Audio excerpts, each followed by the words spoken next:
Fala pessoal, sejam bem-vindos a mais uma aula do nosso curso, o curso Popular de Astronomia, aqui no canal do YouTube do Planetário Rubens de Azevedo. Eu sou o professor Paulo Otávio e nessa aula de hoje nós iremos falar sobre a Lua, o nosso satélite. A Lua, ela é o objeto celeste mais próximo do nosso planeta, então ela merece nossa atenção e é o tema de hoje da nossa aula.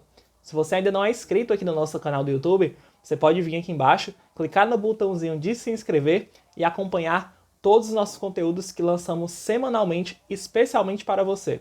Então, vamos lá para a nossa aula.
Vamos fazer uma breve introdução em imagens cedidas pela TV Escola, na qual agradecemos imensamente.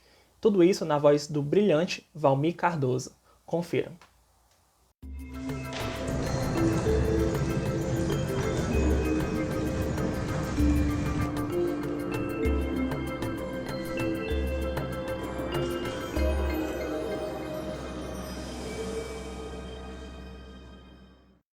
A Lua é o nosso único satélite natural. Ela é o astro mais próximo da Terra e está a apenas 380 mil quilômetros daqui, aproximadamente. E até por isso é o único que foi visitado pelo ser humano diretamente. Segundo as teorias mais aceitas, a Lua nasceu no início do processo de formação da Terra, depois do choque do nosso planeta com outro corpo que teria aproximadamente a metade do tamanho da Terra. Ou seja, mais ou menos o tamanho de Marte.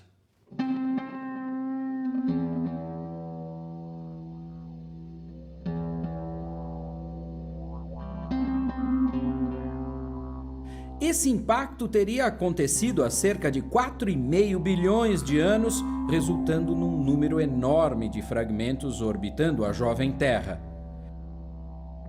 Eles teriam colidido e se agregado para vir a formar a Lua. Com o tempo e atividades dinâmicas, ela adquiriu as características que conhecemos. As regiões claras têm montanhas e crateras, enquanto as regiões mais escuras são dominadas por áreas de baixa altitude ou ainda planícies da superfície lunar. Galileu, quando apontou sua luneta para a Lua em 1609, denominou as regiões escuras de mares e, por isso, essas regiões ostentam os nomes de Mar da Tranquilidade ou Mar das Chuvas. Sabe-se que há água na Lua, mas não em volume suficiente para essas formações. Quedas de corpos celestes como meteoroides, cometas e asteroides ao longo do tempo foram as responsáveis pelo grande número de crateras presentes em nosso satélite. A Lua é muito influenciada pela gravidade terrestre. É isso que a mantém em órbita. Também é a relação complexa entre planeta e satélite que resulta na sincronia entre os movimentos de translação e rotação da Lua em relação ao nosso planeta. Como resultado disso, ela exibe sempre a mesma face para nós. Há pequenas flutuações que fazem com que vejamos cerca de 60% da Lua aproximadamente. Assim, a face visível é maior do que metade da Lua. Mas se engana quem pensa que a Lua também não nos influencia. A toda ação corresponde uma reação igual e contrária. Esse é o terceiro princípio da dinâmica enunciado por Newton no século XVIII. A Lua deforma principalmente a parte fluida do nosso planeta, como a atmosfera e água, produzindo assim o fenômeno das marés. O Sol também dá sua contribuição, mas a Lua produz um efeito maior por estar mais perto da Terra.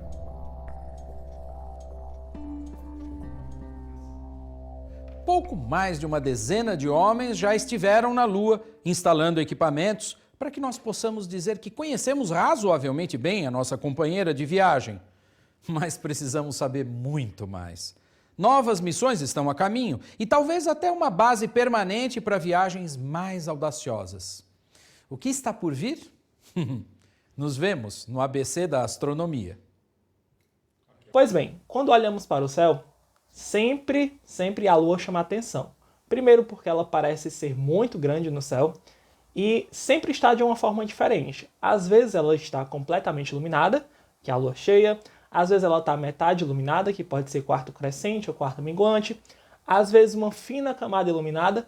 Então a Lua ela possui fases, né? Então sempre que nós observamos no céu, nós vemos ela de uma forma diferente. Então vamos para algumas curiosidades do nosso satélite, o satélite mais próximo do nosso planeta. Primeiro, a Lua não é tão grande assim quanto a gente imagina. Ela é cerca de 1/4 do diâmetro do nosso planeta. Então ela é bem pequena, comparado com a Terra.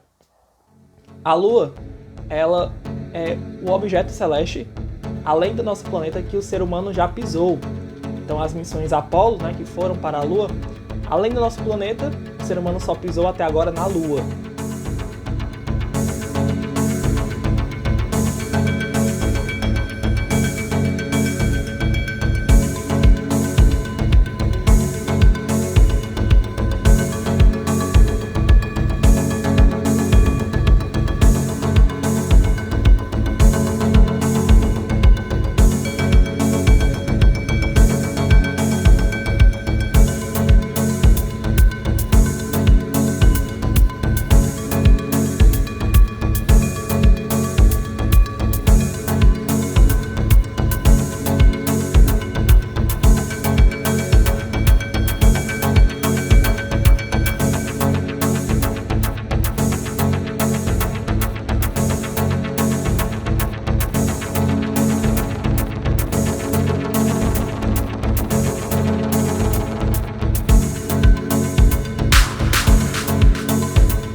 E a Lua ela possui uma pequena gravidade, de 0,16 G. Esse G é a gravidade do nosso planeta. Então, é cerca de 10% só da gravidade do nosso planeta. Então, é muito baixa. A Lua ela não possui atmosfera. Então, por esse motivo, a temperatura lá na superfície da Lua ela pode variar de 120 graus durante o dia, o que é o dia lunar. É toda aquela parte que está sendo iluminada pelo Sol. Então, se você estivesse ali, você estaria tendo uma temperatura de mais ou menos 120 graus Celsius. E na parte escura, a parte que não está sendo iluminada, de cerca de menos 247 graus Celsius. Ou seja, ou é muito quente ou é muito frio. E a Lua ela está a uma distância de aproximadamente 384 mil quilômetros. Ou seja, ela não está tão próxima assim, do nosso planeta como a gente imagina. Mas comparado com as distâncias do nosso sistema solar, a Lua está muito próxima. E a Lua, ela gira em torno do nosso planeta, tá certo? Nessa fotografia tirada pela NASA, nós conseguimos ver a comparação de tamanho e de distância em uma escala real do nosso planeta para a Lua.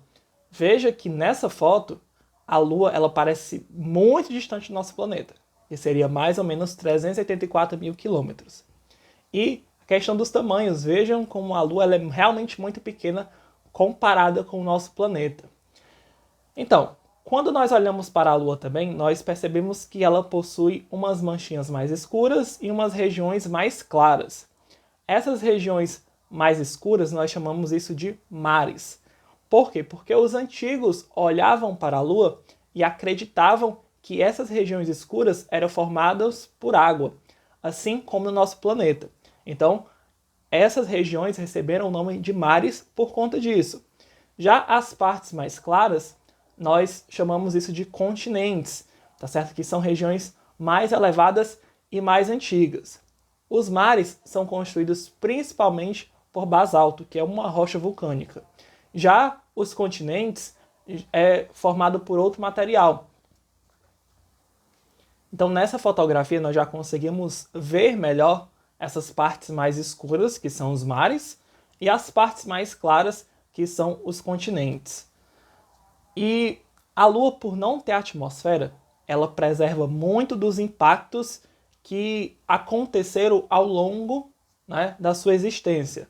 Por quê? Como a Lua não possui atmosfera, ela não tem uma resistência contra esses objetos, que chegam a colidir com quase a sua intensidade total na sua superfície. Então, a Lua ela é repleta de crateras, que vocês podem acompanhar nessas fotografias, e são crateras de diferentes tamanhos e tipos, mas sempre crateras de impactos.